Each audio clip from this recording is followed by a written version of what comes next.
एक दिन की बात, उसी महल में ठाकुर जी बैठे हैं। ठाकुर की उम्र आज 5 वर्ष की हो गई महाराज। इतने में तो बाहर से एक बुढ़िया मैया की आवाज आती है, फल ले लो फल, फल ले लो फल। भगवान चौंके, अरे ये काम तो मेरा है, फल तो मैं देता हूं ना, ये कौन आ गया जो मुझे कह रहा है फल ले लो फल। बुढ़िया मैया भगवान की बड़ी भक्त थी महाराज, 24 घंटे परमात्मा का नाम स्मरण करती थी, लेकिन रोजी रोटी कमाने के लिए फल बेचती थी महाराज। नंद भवन के पास आकर के कहा, फल ले लो फल। मैया व्यस्त थी किसी काम में, नंद बाबा घर में थे नहीं। नंदलाल जी बाहर आ गए, आकर के कहा, मैया क्या है? फल है बेटा। मानो भगवान ने कहा, फल तो मैं देता हूं, आज मैं फल लेने के लिए आया हूं। तो मैया ने कहा, बेटा घर में कोई बड़ा है? भैया तो व्यस्त है कहीं पर। क्यों? बेटा मैं फल बेचती हूं, इसके बदले में कुछ धन है क्या? अन्न ही सबसे बड़ा धन है, इसलिए कुछ अन्न हो तो ले आना। नंदलाल जी के छोटे से कोमल कोमल हाथ जितना अन्न ला सकते थे लाने का प्रयास किया, लेकिन जो ही मैया के पास तक पहुंचे महाराज, 10-12 दाने बचे गेहूं के। मैया ने देखा, मुस्कुराई, कोई बात नहीं, नारायण की जो इच्छा, छोटा सा कितना सोहना बालक है, हाँ इसे मैं नाराज नहीं कर सकती, इसलिए कहा डाल दे झोली में, और सारे फल दे दिए महाराज। क्या है ये?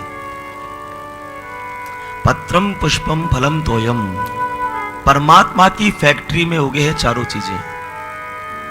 पुष्प कहां उगते हैं? हम उगाते हैं क्या फैक्ट्री में? भगवान ही उगाता है। तो वो भी क्या है? भगवान ने बनाया है। फल भी भगवान बनाता है, पत्र भी भगवान बनाता है, तुलसी पत्र, बेलपत्र, दुर्वा, जो भी पत्र चढ़ाते हैं भगवान को, भगवान कहते हैं मेरी बनाई वस्तु मुझे भाव से अर्पण कर दे बस। भाव ही तो था कि जो देख अच्छी बात है ले जा, और पूरी जो छबड़ी थी वो सारी खाली हो गई। वो जो 10-12 दाना थे वो उसमें डाले हैं और मस्तक पर लेकर के निकलती रही, हे प्रभु तेरी जो इच्छा, जाही विधि राखे राम, ताही विधि रहिए। जो ही उस झूड़ी को नीचे उतारा है महाराज, देखता है उसमें सारे झूड़ी में हीरे पन्ने माणक मोती बन गए महाराज।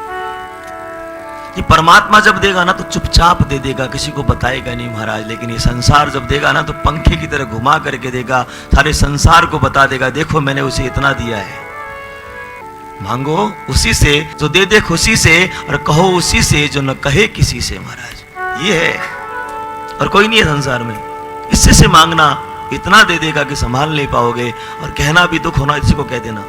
मंदिर में बैठ के रोने की इच्छा हो ना, किसी ने धोखा दे दिया हो तो इसके सामने बैठ के रो लेना, संसार के आगे रोने नहीं देगा। ये इतनी प्रसन्नता दे देगा आपको कि बस आनंद हो जाएगा। आज उस फल बेचने वाली बूढ़ी मैया पर भी आनंद हो गया महाराज।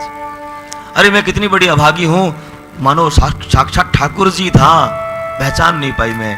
परमात्मा आता है जीवन में, हम पहचान नहीं पाते हैं।